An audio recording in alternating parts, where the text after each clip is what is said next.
இந்த யாகத்தை விஸ்வாமித்ரர், வசிஷ்டர், ஜமதக்னி, அயஸ்யர் இந்த 4 ரிஷிகளும் பண்றாங்க.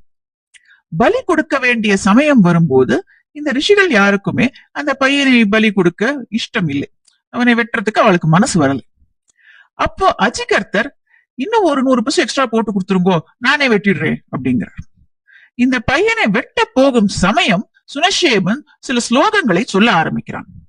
வருணனை குறித்து 31 ஸ்லோகங்கள், அக்னியை குறித்து 22 ஸ்லோகங்கள், இந்திரனை குறித்து 15 ஸ்லோகங்கள், அஸ்வினி குமாரர்களை குறித்து 3 ஸ்லோகங்கள்.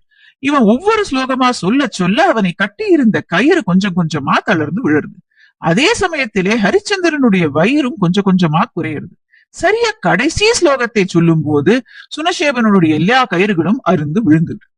அதே நேரத்திலே ஹரிச்சந்திரனுக்கும் பூரணமாக குணமாகி விடுகிறது. இந்திரன், வருணன் முதலான தேவர்கள் சுனஷேபனை பலி கொடுக்க வேண்டாம், நாங்க அவனை விடுதலை பண்ணிடுறோம் அப்படின்னு சொல்லிடுறான். இப்படியாக சுனஷேபன் காப்பாற்றப்பட்டான்.